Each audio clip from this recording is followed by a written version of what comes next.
Murid air base భారత సరిహద్దులకు 150 కిలోమీటర్ల దూరంలో ఉన్న పాకిస్తాన్ వైమానిక స్థావరం ఇది.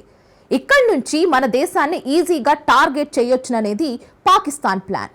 అందుకే అత్యాధునిక ఆయుధ వ్యవస్థలను మురిద్ వైమానిక స్థావరంలో మోహరించి సిద్ధంగా పెట్టుకుంది. కానీ ఒకే ఒక్క దెబ్బతో భారత దళాలు ఆ వైమానిక స్థావరాన్ని ధ్వంసం చేసి పారేశాయి. తాజాగా వెలుగులోకి వచ్చిన శాటిలైట్ ఫోటోల ద్వారా మురిద్ బేస్లో భారత్ సృష్టించిన విధ్వంసం వెలుగులోకి వచ్చింది. ఆ ఫోటోల్లోనే మురిద్ అండర్ గ్రౌండ్ బంకర్లో జరిగిన విధ్వంసం కూడా వెలుగులోకి వచ్చింది. ఇంతకో మురిద్ వైమానిక స్థావరంలోని అండర్ గ్రౌండ్ బంకర్లో ఏముంది? భారత్ పనిగట్టుకుని బంకర్ను టార్గెట్ చేయడం వెనుక టాప్ సీక్రెట్ ఏంటి?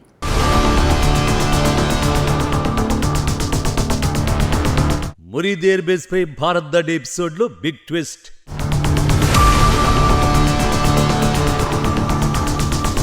అండర్ గ్రౌండ్ బంకర్ ను ధ్వంసం చేసిన భారత బలగాలు.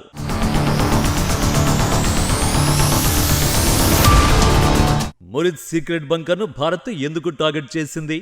పాకిస్తాన్ के हमले का जवाब हमने इतनी ताकत से दिया कि उनके सारे एयरबेस आज भी आईसीयू में पड़े हैं. పాకిస్తాన్ పై దాడుల తర్వాత ఏ పబ్లిక్ మీటింగ్ కి వెళ్లినా మోడీ చెబుతున్న ఒకే ఒక్క మాట ఇదే. పాకిస్తాన్లోని వైమానిక స్థావరాలన్నీ ఐసీయూలో ఉన్నాయన్నదే మోడీ మాట. ఈ మాట చెప్పిన ప్రతిసారి మోడీలో విజయ గర్వం కనిపిస్తుంది. ఎందుకంటే మన రక్షణ బలగాలు ఉగ్రదేశంలో సృష్టించిన విధ్వంసం అలాంటిది. ముఖ్యంగా పాక్ వైమానిక స్థావరాలపై చేసిన దాడులు అసాధారణం. శత్రు దేశంలోకి 100 కిలోమీటర్లకు పైగా చొచ్చుకెళ్లి దాడులు చేయడం అంత ఈజీ కాదు. కానీ భారత్ చేసి చూపించింది. మన బలగాలు కొట్టిన దెబ్బతో పాక్ వైమానిక స్థావరాలు మరమ్మతులకు కూడా పనికిరాని విధంగా ధ్వంసమైపోయాయి. వాటిలో పాక్ ఎన్నో ఆశలు పెట్టుకున్న మురిద్ వైమానిక స్థావరం ఒకటి. భౌగోళికంగా భారత సరిహద్దులకు 150 కిలోమీటర్ల దూరంలో ఉండే ఈ వైమానిక స్థావరం యుద్ధాల్లో గేమ్ చేంజర్ గా నిలుస్తుందని పాక్ నమ్మింది. ఆ స్థావరాన్నే నామరూపాలు లేకుండా చేసేసింది భారత్. కానీ ఈ విధ్వంసంలోనూ ఊహకందని ట్విస్ట్ ఒకటి బయటపడింది.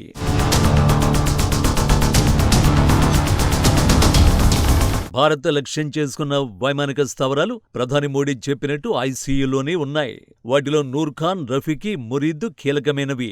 ముఖ్యంగా సరిహద్దుకు చాలా దగ్గరగా ఉండే మురిద్ వైమానిక స్థావరానికి భారీ మొత్తంలో నష్టం వాటిల్లింది. ఎందుకంటే ఈ ఎయిర్ బేస్ లోనే పాకిస్తాన్ కు చెందిన అత్యాధునిక ఫైటర్ జెట్లు, డ్రోన్లు ఉన్నాయి.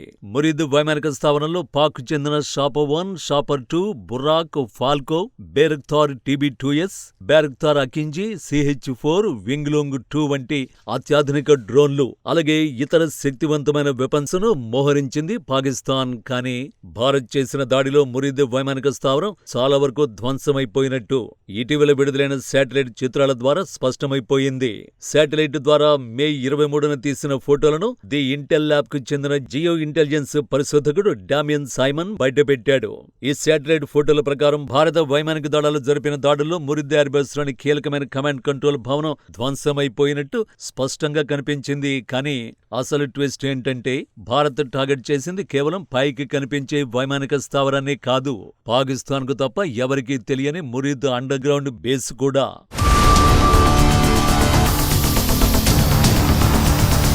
మే 10న పాకిస్తాన్ వాయుసేన స్థావరాలపై భీకర దాడులు చేసిన సమయంలో మురిద్ బేస్లోని అనుమానిత భూగర్భ స్థావరాన్ని సైతం భారత్ లక్ష్యంగా చేసుకుంది.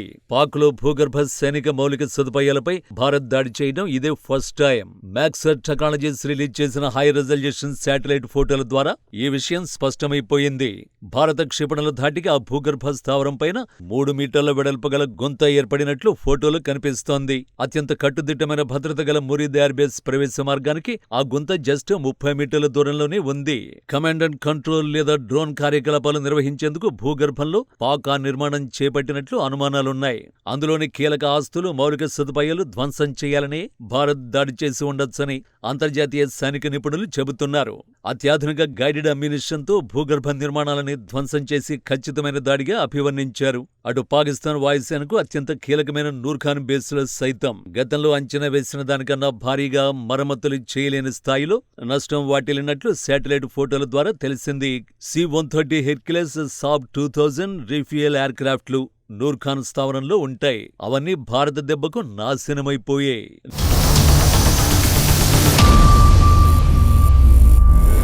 నిజానికి వైమానిక స్థావరాలపై భారత్ జరిపిన దాడులు పాకిస్తాన్ చాలా ఏళ్లు వెనక్కి నెట్టేశాయి. ఓపెన్ సోర్స్ ఇంటెలిజెన్స్ పాకిస్తాన్ నష్టాన్ని అంచనా వేసింది. Pakistan air, ground, war readiness ఇలా ప్రతి దాంట్లో గణనీయమైన నష్టాన్ని చూసింది. మొత్తంగా చూస్తే ఏప్రిల్, మేలో పాకిస్తాన్ ఏకంగా $3.36 బిలియన్ నష్టపోయింది. మన కరెన్సీలో సుమారుగా 28,000 కోట్లు నష్టపోయింది. భారత్ చేసిన దాడుల్లో పాకిస్తాన్ 4 F-16లను కోల్పోయింది. వీటి ధర ఒక్కొక్క దానికి $87.38 మిలియన్, అలాగే $35 మిలియన్ విలువైన IL-78 ఏరియల్ రిఫ్యూయలింగ్ విమానం, 3.2 మిలియన్లు, 8 మిలియన్ల విలువైన 2 CM-400 EKG క్షిపణులు, 2 షహీన్ క్లాస్ క్షిపణుల్ని పాకిస్తాన్ కోల్పోయింది. దీనికి తోడు టర్కీ నుంచి కొన్న 6 బైరాక్టర్ TB2 డ్రోన్లు కూడా ధ్వంసమయ్యాయి. ఏరియల్ కంబాట్ నష్టాలే $524.72 మిలియన్ ఉంది.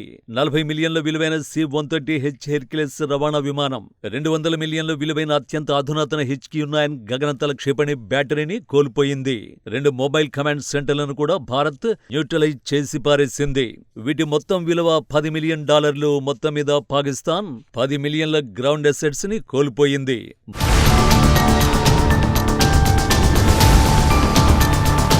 మరోవైపు భారత్ దాడి చేస్తుందని తెలిసి పాకిస్తాన్ సైన్యం 29 రోజుల పాటు వైమానిక గస్తీతో పాటు సరిహద్దులోనూ భారీగా మోహరించింది. డ్రోన్ మిషన్లను విస్తరణ, డ్రోన్ దాడుల కోసం $450 మిలియన్లు ఖర్చయ్యాయి. 24 గంటలు సరిహద్దు సమీకరణ, ఎలక్ట్రానిక్ వార్ఫేర్, లాజిస్టిక్స్ మరియు రాడార్ యాక్టివేషన్లకు $435 మిలియన్లు ఖర్చయినట్లు అంచనా. ఈ కార్యాచరణ కార్యకలాపాలకు కలిపి $1.61 బిలియన్లు ఖర్చయింది. నూర్ఖాన్ ఎయిర్ బేస్ వద్ద కీలకమైన అవాక్స్ షెల్టర్లు, నియంత్రణ కేంద్రాలు దెబ్బతిన్నాయి. వీటి మరమ్మతులకు $125 మిలియన్ అవసరమని అంచనా. ఇక సర్గోదా ఎయిర్ బేస్ లో రాడార్ వ్యవస్థలు, F-16 కమాండ్ బేస్లకు నష్టం వాటిల్లడం వల్ల పునర్నిర్మాణ ఖర్చులు $100 మిలియన్లకు పైగా అవసరం. మొత్తం మీద మౌలిక సదుపాయాల నష్టం $225 మిలియన్లుగా అంచనా.